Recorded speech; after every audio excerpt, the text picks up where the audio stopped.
And I first could not believe it, and I started looking at the skies, and these are not normal. They're not natural. There's something going on. I don't know who it is or why they're doing it. All I can testify is it's not natural and it's not normal. It's got to be some outside influence doing that. Thank you. I'm here to give you testimony that chemtrails, they're not contrails, are indeed real. They're spraying almost every day. I watch the clouds and watch the spraying program going on. I want to tell you that we're in very great danger from the pollution that's coming down over us.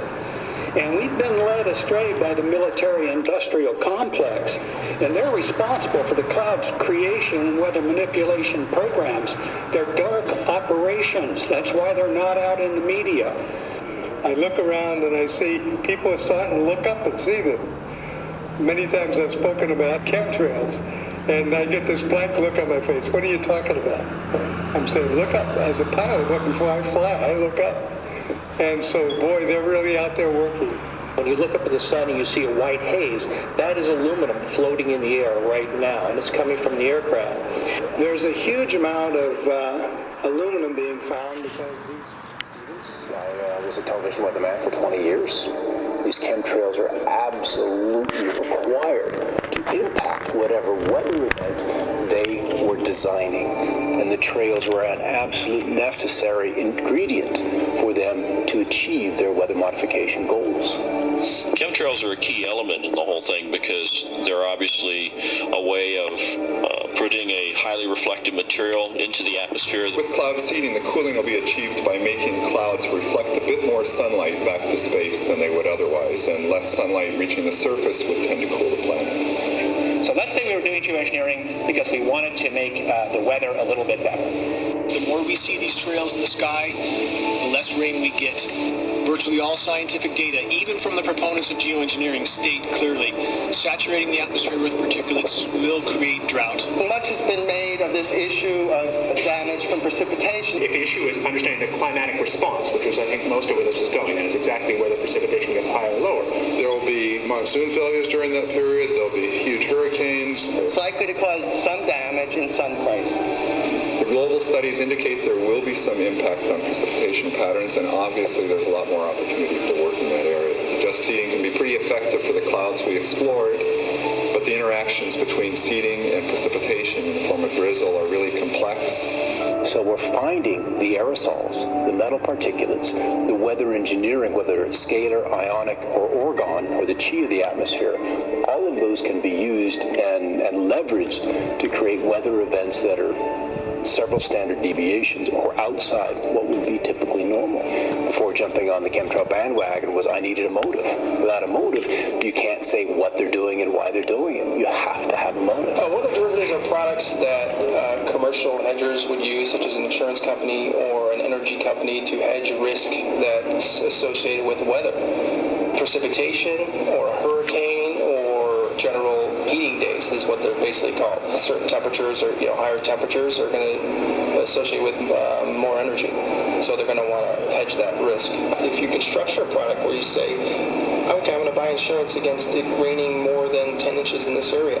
If my risk is say $1 million, but I'm insuring for $10 million, then I can make it rain and collect the premium on the $10 million. Of course. So the agenda was drought. The agenda was to kill the storm, at least in that one particular spot. You're reducing the food security of people through deploying these kinds of approaches that potentially 2 billion people could have their food disrupted by such interventions. It affects farmers by their ability to plan what they're going to be growing. You see a tremendous and significant loss of property and crop production.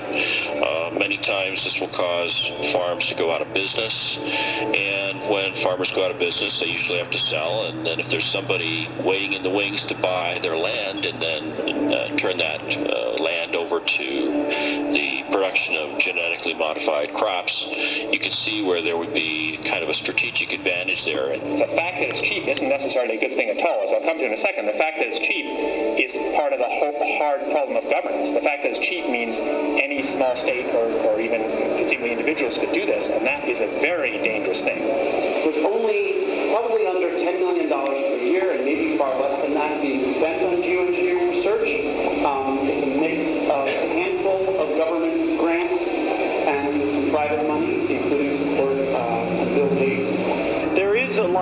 research on what's called geoengineering. The climate getting worse means that many years their crops won't grow. There'll be too much rain, not enough rain.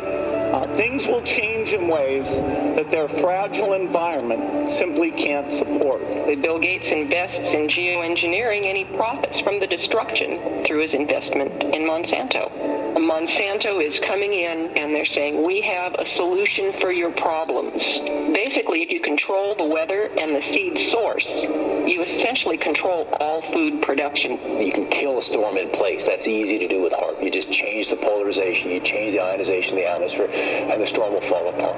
HAARP is actually an acronym for High Altitude Active Aurora Research Program. And in the patents for the HAARP system, it describes what is detailed as ionospheric heating. Creates situations where crops are either so severely flooded that they're destroyed. And so it's very easy to add those particulates of aluminum, barium, and whatever else they want to put in there. And as you add heat to that, those particulates then radiate the heat into the atmosphere and it warms. Let's just say the storms can develop more violently, more quickly, in places that are not necessarily as where you would expect them to be. We have altered weather patterns that are also stated as consequences of geoengineering. Since these global weather modification programs appear to have been ramped up so radically in the last decade, our weather here has changed unimaginably. And we've got technologies available to us now that can do, continent-sized projects. Is all the persistent trails behind it. So that tells me, Michael, that they're engineering this storm to a great degree. Now, all of this stuff is chemtrail debris or chemtrail clouds that had been laid down over Utah and over southern Colorado earlier in the day. What we see in the sky matches virtually all geoengineering patents. The fact that hundreds of lab tests taken from all over the globe match exactly the ingredients stated in geoengineering patents as primary elements. But not very much. And there's certainly uncertainty about how bad those effects will be, but they will be extremely bad. One of the most hardy brush forms known, the manzanita, and it looks like it's been hit with insecticide. And we're seeing this throughout the ecosystem. And there's virtually no growth, and we see whole plants, whole mature plants, 50, 60, 70-year-old, almost trees die out for no reason whatsoever that we can find other than the contaminated soils. So if it's in the rain, it's in the soil. And now we see incredibly hardy organisms dying for no other cause that we can find other than the contamination in our rain from these aerosol operations. And so you get ecosystem collapses. And if you control the weather, you're going to control the planet. It's that simple. Since the release of What in the World Are They Spraying, millions of people have woken up to these crimes against nature and humanity. We believe the next prudent step, not only in waking, but also activating millions of more people and moving closer towards holding the governments and corporations responsible accountable, is addressing the weather control aspect of these damaging programs. The Air Force conducted a study starting in 1993. It was called In Vitro Toxicity of Aluminum Nanoparticles in Rat Alveolar Macrophages. That's a real fancy way of saying testing the effect of aluminum nanoparticles on the white blood cells in the little air sacs in your lung, the alveoli. And what they found in this 8-year study was that these particles, when you're exposed to them long enough, it suppresses the ability of your white blood cells to defend you from airborne infections coming into your lungs. So it suppresses your immune system. But they also found that these same particles, once they get into your system, they can actually go through the barrier in each one of the cells. They get inside the cells, and these particles can actually suppress the ability of mitochondria, which are in the cells that help to gobble up toxins and things that would be harmful to the nucleus and the reproduction process of the cells in your body.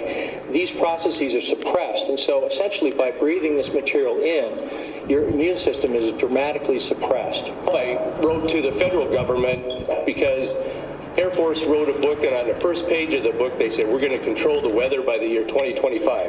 I asked them, what are they doing spraying these chemicals on the public? I said, there's violation of United States Code 50 USC 1520, which prohibits the American government from experimenting on the U.S. citizens with chemical agents. I said that law also requires who's ever experimenting when the federal government does it, that they have to report to Congress within 30 days. They wrote back, they said they don't know what I'm talking about. We have enough evidence that there's a spraying going all over the place.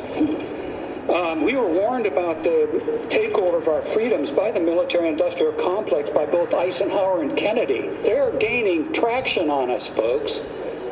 We are in trouble more than just a spraying program. All I can say is it's about time we get up in arms about this, because it is affecting our health. It's high time that we as citizens of this great country take action. Called climate remediation.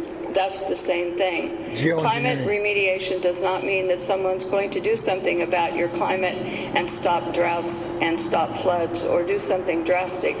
Climate remediation means solar radiation management. It means that we're going to put up particles and chemicals like sulfur or aluminum oxide, coal ash, which are supposedly going up to reduce the amount of direct sunlight reaching the Earth. I'm going to talk about the implications for several things as I go through the presentation, but I want you to know that these words are real, that the words that you're going to hear from me are a way to manipulate us into not knowing what the word means and therefore not being able to empower ourselves and take action. So as I go through this presentation, I want all of you to think about what actions you can take. And I'd like you can't probably, I don't know if you can read it, but it says, how do you like your skies, your weather, natural or man-made? And some of them you can look up and see. The photograph here shows a sky picture that was taken over Las Vegas, Nevada. And it's got man-made clouds in it. It's got persistent jet contrails. It's got white haze in it. And that's what our skies are going to look like all the time. If some of these activities that are ongoing are allowed to continue, we will have days in which we don't see direct sunlight at all reaching the Earth and benefiting us. And we're seeing this now in many cases. You're seeing the clouds that you see are not real. They are man-made. And the jets, according to everything we know, the jets produce these types of clouds, and these types of clouds, NASA, the U.S. government, many agencies, Stanford University studies, all talk about as being man-made clouds. In other words, they're not formed by real weather fronts coming in and in other words, the real climate cycle. So they're man-made. So some of what you're going to see in the skies from now on are man-made. It's a free aluminum in the soil, which is not natural. The metal compounds that are being used are environmentally dangerous. We need to be monitoring them. We need to be testing them. Okay, these previous guys, I've watched exactly what they do, and yes, they are correct. I've seen exactly the same stuff, so ditto marks on those. You want some figures? Okay, latest water test. Tested the rain. 13,100 micrograms per liter of aluminum in the rain in 2013. Normally, it should be 0. So 13,100 is pretty damn much, folks. It used to be 0. Then it was 100s in the 2000s. And then since 2010, it's into the 1,000s and the latest 13,100. In the snow on Mount Shasta, pristine Mount Shasta, 61,000 micrograms per liter, 4 times the amount that is found in the soil up there. Where the hell is this stuff coming from if it's not coming from the soil? We have clouds in the sky we've never seen before. Almost every day I'm seeing clouds I've never seen before. And NASA has been even named a few of these new clouds. And it's really interesting, but NASA is a corporation. I want you to know that. NASA has also conducted a research program in what they call metallized fuels. We're actually putting aluminum oxide right in the fuel because it has 2 atoms of aluminum and 3 atoms of oxygen. So during the combustion process, it releases all that oxygen and dramatically increases efficiency, but it leaves the aluminum in the air. We got things coming from sky down, and it's a huge, huge problem. Because as it comes down, what happens is a couple of things. Is that it actually is in our air. We breathe it. And as we breathe it, it's actually going to go up through our nostrils, into our brain, easiest access to our brain frontal lobe. The contaminants that have been identified, which already been mentioned, are aluminum. Aluminum is the number one free radical generator to the brain to cause early apoptosis, which is early death of brain, and it begins to set off the scar tissue, which we call the amygdalin, which is part of the chemical matrix related to Alzheimer's. I'm a neurologist practicing in Reading for 17 years. And in the past 5 years, I have seen the number of patients with Alzheimer's disease, Parkinson's, and other neurodegenerative diseases tremendously increase, almost quadruple. I became interested in chemtrails about 8 years ago when I was in Hawaii, and the Hawaiians are really being very vocal about it. I concur about the increasing number of Alzheimer's. They have been able to take the aluminum and micronize it, which means it'll stay up longer. But it also means, and I don't know if any of you have noticed a metallic taste in your mouth when they're spraying. But you inhale that, it goes up through your cribriform plate and through your sinuses and into the brain. As you heard, to spray nanoparticles, very small particles. These nanoparticles, they basically trigger a programmed cell death in the brain, and that is the ultimate path we see in Alzheimer's. That's problem number one, because when we look at the Alzheimer issue, we say those are the old. The real problem is, and the real scare I have, is as I am a father of two, I'm a grandfather of three,